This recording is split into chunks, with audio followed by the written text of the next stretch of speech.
प्रिय दोस्तों, नमस्कार। स्वागत है आपका अपने कार्यक्रम पीएचएस ज्योतिष में।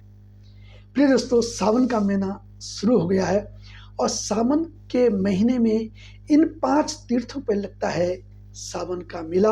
आज इसी पर चर्चा करेंगे, लेकिन चर्चा में जाने से पहले मेरी आपसे रिक्वेस्ट है कि जिन लोगों ने अभी तक हमारे चैनल को सब्सक्राइब नहीं किया है, प्लीज चैनल को सब्सक्राइब कीजिए, लाइक कीजिए और अपने दोस्तों के बीच शेयर करना बिल्कुल भी मत भूलिए।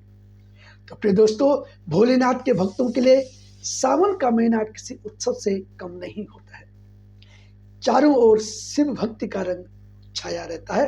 हर हर महादेव के जयकारों से वातावरण गुंजायमान रहता है। इस पवित्र महीने में भगवान शिव को प्रसन्न करने के लिए विशेष पूजा और अर्चना की जाती है।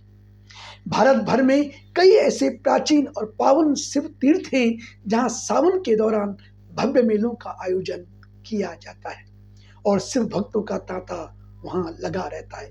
आइए जानते हैं कि ऐसे 5 कौन से वो प्रमुख तीर्थ हैं, प्रमुख शिव धाम हैं जिन पर सावन का मेला लगा रहता है और जहां भक्ति का अटूट जो नज़ारा देखने को मिलता है, इन जगहों पर देखने को मिलता है सावन के महीने में। तो जो पहली जगह है वो है हरिद्वार का सावन का मेला। गंगा किनारे बसा हरिद्वार सावन में शिव भक्ति का सबसे बड़ा केंद्र बन जाता है। यहाँ लगने वाला हरिद्वार का सावन मेला पूरे विश्व में प्रसिद्ध है। लाखों की संख्या में यहाँ कांवड़िए, जिन्हें भोले के भक्त कहते हैं, यहाँ गंगा जल लेने के लिए आते हैं। भगवा वस्त्र धारण के हुए, कंधे पर कांवड़ लटका करके भम भम बोले और हर हर महादेव का जयकारा लगाते हुए जो है कांवड़े उत्तराखंड और उत्तर प्रदेश के विभिन्न शिव मंदिरों की ओर प्रस्थान करते हैं। यह दृश्य अपने आप में अद्भुत होता है, जो अटूट आस्था और भक्ति का प्रतीक है। हरिद्वार में गंगा आरती का नजारा भी सावन में दिव्य हो जाता है। अब दूसरा जो जहाँ सावन का मेला लगता है वो जगह है काशी। भगवान शिव की प्रिय नगरी वाराणसी, जिसे काशी भी कहते हैं, सावन में पूरी तरह शिवमय हो जाती है। काशी का सावन उत्सव अपनी भव्यता और अपनी धार्मिक महत्व के लिए माना जाता है। बाबा विश्वनाथ के दरबार में दर्शन के लिए भक्तों की लंबी लंबी कतारें दिखाई देती हैं। सावन के सोमवार को यहाँ विशेष पूजा अर्चना और अभिषेक किया जाता है। शाम को दशाश्वमेध घाट पर होने वाली गंगा आरती का नजारा सावन में और भी अलौकिक हो उठता है। काशी के गलियों में शिव भजन और मंत्र गूंजते रहते हैं, जो मन को असीम शांति प्रदान करते हैं। तीसरा है सोमनाथ का मंदिर। यहाँ भी उत्सव का माहौल रहता है। गुजरात के सौराष्ट्र तट पर स्थित पहला ज्योतिर्लिंग सोमनाथ मंदिर सावन में विशेष रूप से जगमगा उठता है। सोमनाथ मंदिर में भी उत्सव का माहौल रहता है। दूर दूर से भक्त यहाँ करके सोमनाथ महादेव के दर्शन करते हैं और उन पर जल चढ़ाते हैं। सावन के प्रत्येक सोमवार को विशेष श्रृंगार और अभिषेक यहाँ पर किया जाता है।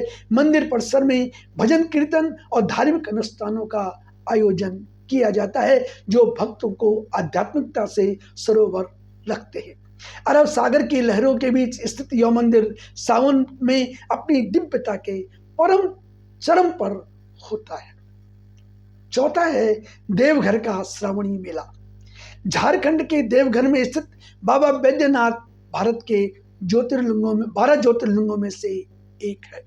देवघर का श्रावणी मेला 1 महीने तक चलने वाला सबसे बड़ा और सबसे पवित्र मेला होता है।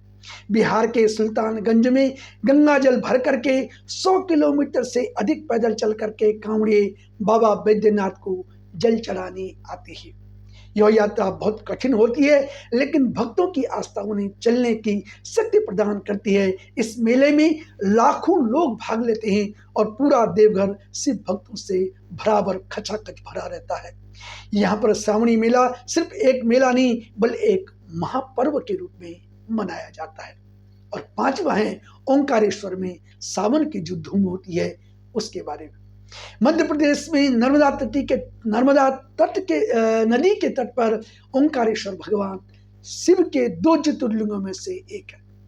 सावन में ओमकारेश्वर के सावन की धूम देखने को बनती है। यहाँ नर्मदा नदी में स्नान पर भक्त ओंकारेश्वर और ममलेश्वर ज्योतिर्लिंग के दर्शन करते हैं।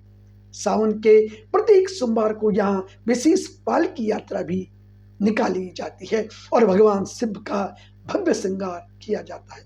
ओंकारेश्वर का प्राकृतिक सौंदर्य और धार्मिक माहौल सावन में भक्तों को मंत्रमुग्ध कर देता है।